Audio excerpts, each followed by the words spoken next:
Hello everyone, so it's Friday, time for another Friday reads. So this week I finished 4 books, 3 of which were in the cozy reading weekend that Laurent from Laurent and the Books organized, and I have posted a vlog about my reading weekend, so you can go check that out. The 3 books that I read during that cozy reading weekend the first one was The Little Friend by Donna Tartt. I have already given these books to the library. The Little Friend is about a family in southern US, and it talks about mainly Harriet, who is the younger girl of the family, and the fact that when she was a baby, her brother was killed. He was shown in hanging from a tree in the backyard, and Harriet wants to kind of find out what happened there. I read this as part of the little read-along that KD Books and KK Reads organized, and I have to say that reading it throughout such a long period of time, throughout the month of October, was not good for me. I lost interest in the characters. It dragged in the middle because I was not interested anymore. I think that overall it's not a bad book. It's just my experience with it was not the best just because of the way I read it. But the prologue and the last chapter are really, really good. So if you're interested, I think you should still give it a shot. And if you like Donna Tartt. The next book I finished, I had already been reading last week as well, and that's Possession by A.S. Byatt. And this one was for the Barter Horse Backlist Book Club, and we were supposed to discuss it last week, but I was a little bit late into the Voxer group to discuss. But I did finish it, and this one, again, the writing style was very good and very interesting, and I would be interested to see what A.S. Byatt does with this writing style in other stories. But this particular story was about a mystery kind of situation revolving around a literary scene, and for me, all of the references went over my head. I did not connect with any of the characters. I found it pretentious at times because of the way they talked about literature. So I did not overly enjoy this. But I do think that if you are maybe a literary student, you might like this more than I did. So yeah. And then the last one that I finished in the cozy reading weekend was This Mournable Body by Tsitsi Dangarembga, and this was great. This one I loved. This is the 3rd book in the Nervous Conditions trilogy, and it's shortlisted for the Booker Prize this year. So I read it as part of the Booker Book Club that KD Books organized. And I really loved it. I think that it took a while to get into the book because the narrator is in 2nd person, and at the beginning it can feel a little bit boring and a little bit of repetition of what happened in the 2nd book, but then it starts developing the story, and I think that it shows the Zimbabwean society and what happens in Zimbabwe and the relationship with the Western world so well. I think it's brilliant. So I will really recommend to read this trilogy. And I also have a separate review for this that I will link down below, because I'm trying to review as many Booker Prize books as I can. And then the last one I finished during the week was 2 Blankets, 3 Sheets by Rodaan al Galidi. I think that's how you pronounce it. I'm sorry if I butchered that. And this one is about an Iraqi man that flew Iraq in the 90s when Saddam Hussein was in power, and he made his way into the Netherlands and asked for asylum. And it's his experience as an asylum seeker in the Netherlands and how that process is so dehumanizing and so long, and it's terrible. And I think that the fact that he tells that story, which is out of fiction, I think that it's very important, and I really I'm glad that I read this. However, the writing style is not the best. I think that the writing is very simple, and sometimes it's a little bit too simple. And also, I did not like the way that he talked about women. There was this particular woman in the asylum center that they were that he was living in. She was Russian, and she apparently was very pretty. And the way that he talked about her, like every time he saw her, he wanted to have sex with her just because she was pretty, even though they developed a friendship. He was still always thinking about taking her to bed, which I found very jarring. But yeah, other than that, the story about asylum seeking is so hard. Like, this man spent 9 years in an asylum seeking center, and there's nothing to do there. You're not allowed to get a job, you're not allowed to start your life, so you have to put your life in pause for 9 years and just wait for the government to tell you if you can stay or not. And yeah, that was an interesting reading experience. But yeah, so I'm a bit hesitant to recommend this because I think the story is very important, but the writing was not great. So I don't know if you know any other asylum seeking stories that you can share. That will be great, because I will be interested to compare this with other stories that have been told. So yeah, that's all I finished. Right now I'm in the middle of 3 books. So the first one is Girls Will Be Girls by Emer O'Toole, and this was my reread for the month of October, and I'm about 100 pages from the end. And I'm loving this almost as much as the first time, I think. This is a non-fiction that explores the norms of gender and how arbitrary they are, and how defying them really makes you face not only society but also yourself and your inner prejudices, but how still you should recognize that these things are arbitrary, and we should be allowed to choose to do the things we want and not be defined by our gender so much. So it talks a lot about gender fluidity, gender stereotypes, gender binary gender that should not be binary. Like, there are as many differences from one woman body to another than to a woman body and a man's body. So there is no reason why we should give so much importance to gender. And I really like the message and the examples that she used. She's quite funny. So yeah, I would recommend this one.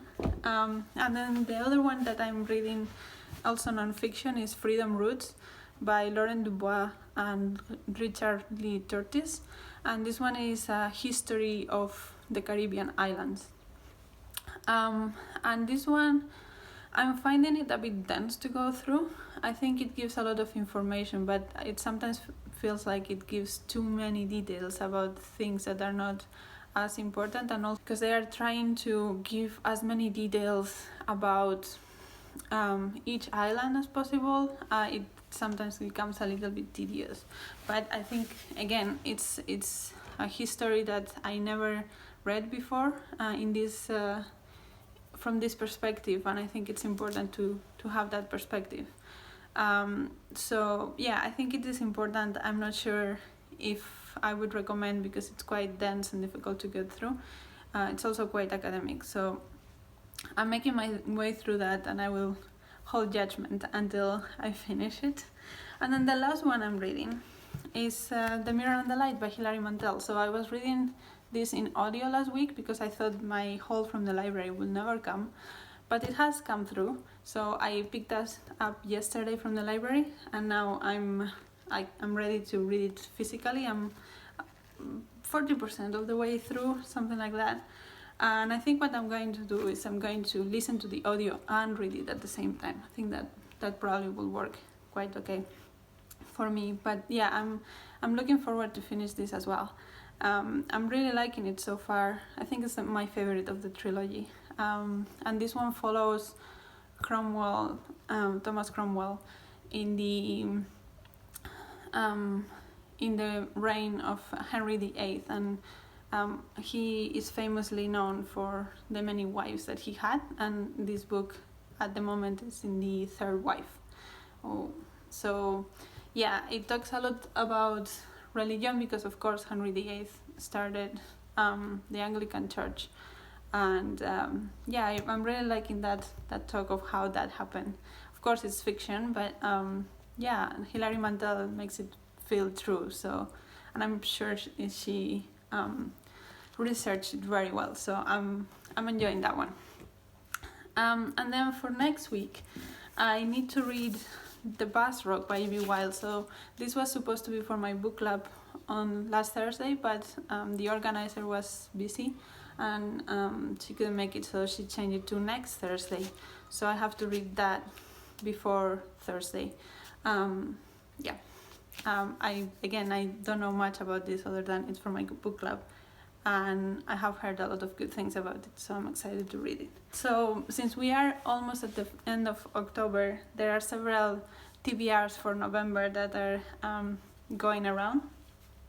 So the first one is Non-Fiction November, and as you can see, I really like reading non-fiction, so I thought I would make a non-fiction TBR for the month, and the organizers, which I think it's Olive from a book Olive and some other people that she gets on board every year. I will put links to that down below. And she gave 4 prompts to a little bit like guide your reading through November. So the first one is time, and for time I chose Black and British: A Forgotten History by David Olusoga. And I'm buddy reading this with Emma from A Cup of Books. We are starting this in the second half of November, I believe. So we might not be able to finish it in November, but we are starting it in November, and I'm really, really excited about this because you always think that slaves arrived in the US with the slave trade and they arrived to Europe, I don't know, at least in Britain, in the Windrush generation, but this shows that they have been there for a lot longer than that, and I'm really excited to go into this. I have heard great things about it, so yeah, super excited. The second prompt that they gave is movement, and for movement I'm going to pick up Viaje, Portugal by José Saramago, and this means trip to Portugal, so moving trip. And this one is a non-fiction from José Saramago exploring basically Portugal and the soul of Portugal. And yeah, I really like how José Saramago thinks. I have read a few of his fiction and I find his writing style a bit dense, but his ideas are brilliant. And this one looks a little bit less dense, like it's not 5-page long paragraphs and stuff like that, so I'm really looking forward to reading this. Then the third prompt is buzz, and I have interpreted this as books that are hyped in booktube. And the first one, I chose 2 for this one. The first one I chose was The Ungrateful Refugee by Dina Nayeri, and this one was part of the booktube prize, and I never got around to it, but I want to still read it, so I'm going to read it for this non-fiction November. And then the other book that I'm planning to read for that prompt is Caste by Isabel Wilkerson, and I have heard so many good things about this. I'm so excited to read it. Yeah, I need to do that. So yeah. And then the last prompt that they gave was discovery And this again can be interpreted as discovery of, I don't know, a country or a continent, or discovery in like things that you didn't know so much about that you want to learn. And I interpreted that way, the second way, and the one that I chose is Who Do You Serve, Who Do You Protect, which is a collection of authors, which is by a collection of authors, and it's published by Verso. And Verso was actually offering this a few months ago for free as an ebook, so I downloaded it, and I have been wanting to read it since. And this is about the police system, and I don't know anything about that. I never thought too deeply about it, and I really want to know more about it from all the things that have happened this year. So yeah, I think that's my discovery. And then one that doesn't really fit any prompt, but I also want to read, is Africa's Tarnished Name by Chinua Achebe. And this is a small essay from Chinua Achebe with his thoughts about Africa. And I'm also really excited for this. So yeah, that is my nonfiction November TBR. But of course there are other projects that I want to do, because I love projects, right? And I finished a couple of them, so I need more. So the next one, it's also my Reread project. So this month I had Girls Will Be Girls, which I'm planning to finish before the month is on. But it's time for picking my pick for November, and that would be this one. Oh, nice. It's also a non-fiction, and it's The Open Veins of Latin America by Eduardo Galeano. So Eduardo Galeano has I think mostly non-fiction works, but he uses a style that is really sarcastic, really funny, and it almost reads like fiction. And this one in particular is about the history of Latin America and the relations with mostly Spain, but also Portugal and so on. And yeah, I remember really loving this, and then I lent it to a friend and then never came back. So I think I have to buy that one and read it this month, which I'm excited about. And then the last project that I want to talk about in this video is the second wave book bingo, which was created by Laurent from Reading with Macart, which I also link down below, and she's awesome, so you should go check her out. And she basically made 9 prompts based on corona-related things. And because she lives in the Netherlands, she made them sort of specific to the Netherlands, but you can adapt them to wherever you live. So yeah, the first prompt is use a hammer to kill the virus, which means our Prime Minister Mark Rutte notably commented when this started, we are not going to kill the virus with a hammer, meaning that they were not going to put very strict measures. So that prompt is referring to that, and what you have to do is read a 600 plus page book, and for that I'm going to just use Black and British, which actually it's 602 pages if you count the indexes, so I'm going to count that.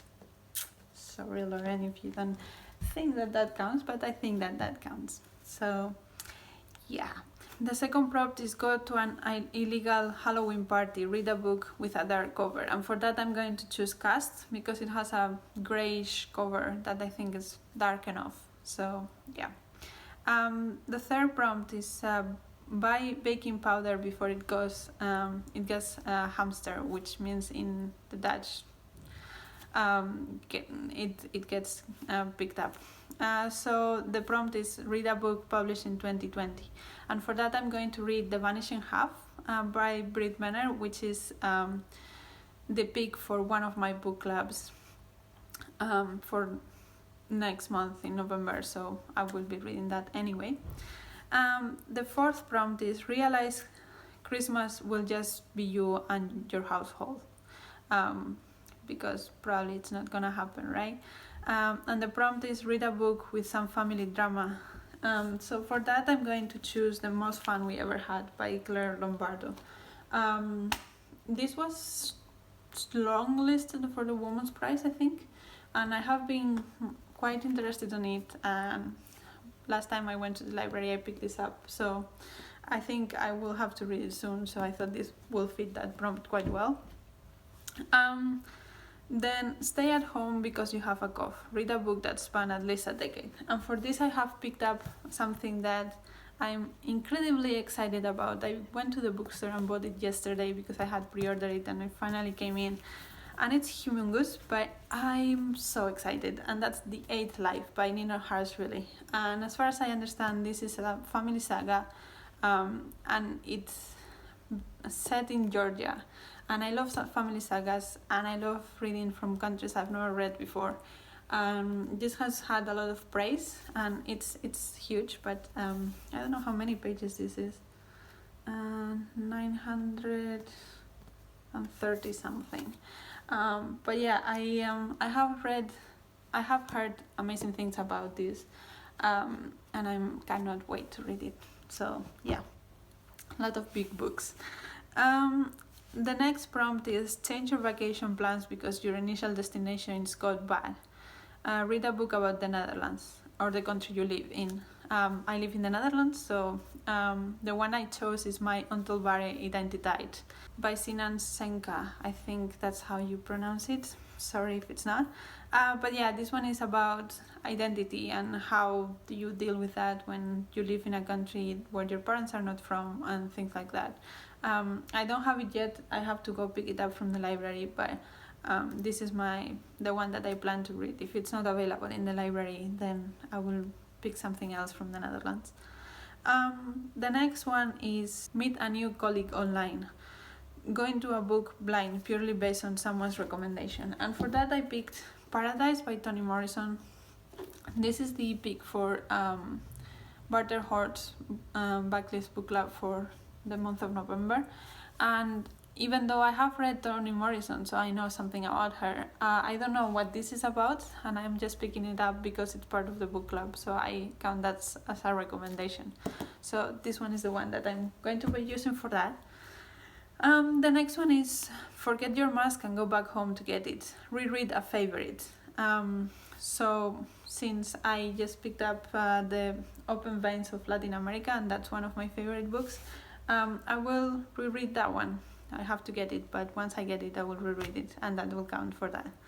And then the last prompt is spend New Year's at home in your PJs. Read a book narrated in the first person. And for that, I am going to read The Girl with the Louding Voice by Evie Wyld. And this one I checked, and it looked like it was narrated in the first person. And this is about a girl in Nigeria that is forced to become the third wife to a man, and what happens with her. I think she's supposed to be very silent and very conforming, but she's not, so that's why the louding voice. But yeah, I have heard really good things about this. It's beautiful, and I'm excited to read it. So this is the one that I picked. So yeah, those are all the projects. Couple of projects, right? But I'm excited about all of these books, and I cannot wait to sit down and read. And the weather has been horrible here, so there's nothing I want more than sit and read. So that's great. But yeah, that's all for me. Let me know if you have any thoughts about any of these books. If you are going to participate in Nonfiction November, what are you going to read? Or even the second wave book bingo. I think it's a very fun thing, and I think you should all go check it out and let me know what you're reading. That's all for me, and see you in the next video.